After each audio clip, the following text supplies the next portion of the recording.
Most gardeners waste months or even years on compost piles that never reach their full potential. They layer leaves and kitchen scraps, turn the pile obsessively and wait, only to end up with pale, scratchy material that barely feeds their plants. I've been there, and I realized something. The pile itself is the problem. By keeping organic matter separate from the beds, all the energy, nutrients, and life that should be working for your plants is stuck in a heap, away from where it's needed. That's why I quit the traditional compost pile and started building humus directly in my beds. And honestly, the difference is night and day. Before we get into the specifics, hit subscribe. If you're serious about growing real food and actually improving your soil, you'll want to catch every method I share. Compost piles isolate nutrients instead of feeding plants.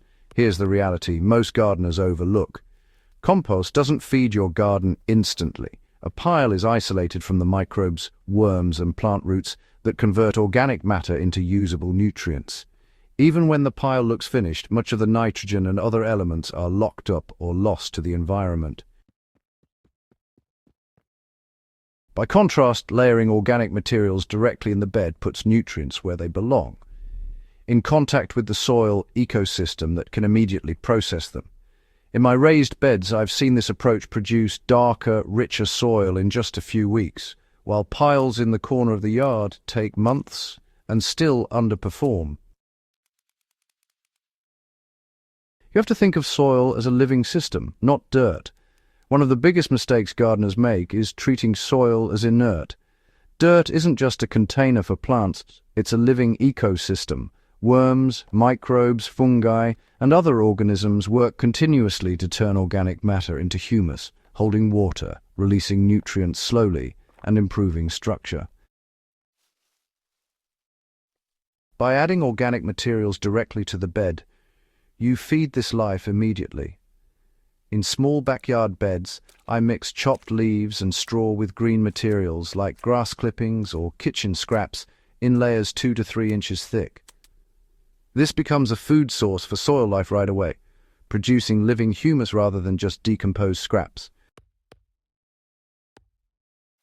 Stop obsessing over turning the pile. A lot of composting guides insist on constant turning to accelerate decomposition, but in reality, turning can actually disrupt soil life, slow down humus formation, and honestly, just waste your time.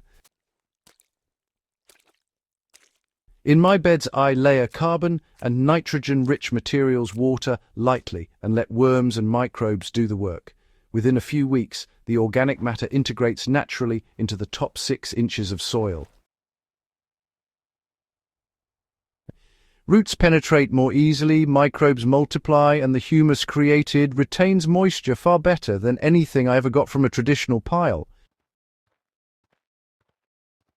Carbon to nitrogen ratios really do matter, but honestly, practical ratios tend to work best. Books often talk about balancing greens and browns without giving any real specifics. From years of testing, I've found that a simple 2-to-1 carbon to nitrogen ratio by volume works reliably. For every 2 inches of shredded leaves, straw, or wood chips, just add about 1 inch of nitrogen-rich material like grass clippings, vegetable scraps, or even finely aged manure. Too much carbon, that slows decomposition, while too much nitrogen can start to smell and attract pests. In raised beds, I layer this mixture before planting. In established beds, I simply sprinkle it around existing plants, water it in, and let soil life integrate it naturally. The result is dark, friable humus in weeks, not months. Moisture is the hidden accelerator. Without consistent moisture, even the best organic materials won't turn into humus. Too dry and microbial activity stalls. Too wet and you risk anaerobic conditions, odors, and slow decomposition. In my backyard beds, I water lightly every couple of days, keeping the top 6 inches damp like a wrung-out sponge. Straw or chopped leaves on top help retain moisture, especially in hot or dry weather. In hydroponic systems, finely chopped organic matter can be mixed into the media substrate and kept moist for the same microbial activity without suffocating roots. Proper moisture management is what separates pale, unfinished material from true humus. Worms and soil fauna are non-negotiable. Many gardeners ignore worms and soil fauna, but they're essential for turning organic matter into living humus. Worms move nutrients, aerate the soil and produce castings that improve structure and fertility. In beds where I maintain healthy worm populations through layered organic matter and minimal disturbance, humus develops quickly and the soil retains moisture and nutrients naturally. In contrast, beds with no active fauna remain pale and underperform, even with the same organic inputs. Supporting worms is not optional if you want real results. Cover crops accelerate humus formation dramatically. If you're serious about building humus directly in beds, cover crops are critical. Buckwheat, clover, and vetch provide nitrogen, protect the soil surface, and feed soil life when cut and left in place. In my raised beds, I rotate these crops seasonally, chop them at flowering, and lightly work them into the top inch of soil. Even in hydroponic systems, finely chopped cover crops can be incorporated into the substrate to feed microbes and enhance root nutrition. Don't overthink temperature. Many gardeners chase so-called hot compost for rapid decomposition, but honestly, backyard piles rarely reach ideal temperatures consistently, and hydroponic systems don't rely on heat at all. In my experience, moderate temperatures combined with layered organic materials, moisture management, and active soil life produce humus faster and more reliably. You'll notice results faster than you think. Once I switched from piles to in-bed humus building, the results were obvious. Tomatoes grew faster, roots penetrated deeper, greens stayed healthier longer, and soil retained water better. Even small backyard beds and hydroponic systems benefit. By feeding microbes directly in the bed, plants get nutrients immediately, and soil structure improves naturally. The difference isn't just aesthetic.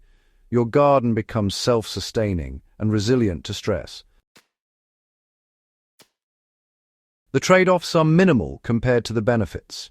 Yes, this method requires more observation, monitoring moisture, layering materials, and supporting soil life. But compared to the months you spend managing piles that don't fully deliver, the time investment is tiny. The payoff is immediate, thriving plants, deeper roots, and soil that improves season after season. In hydroponic media, this approach reduces reliance on chemical supplements while producing healthier, more robust roots. Over time, every bed builds its own fertility naturally. If you want truly productive, resilient soil, quit the pile. Compost piles are helpful, but they are only the starting point.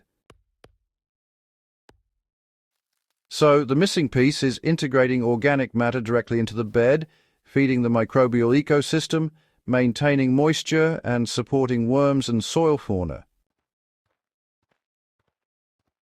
The result is black, living humus that feeds plants immediately, improves structure, and retains moisture. Plants grow faster, roots spread deeper, and soil continues to improve year after year.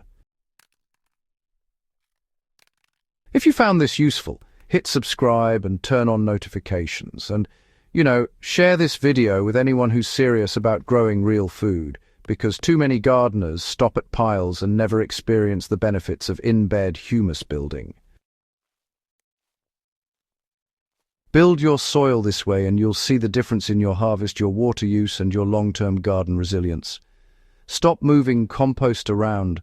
Start building living soil directly where it counts, in the beds. your plants will thank you for it.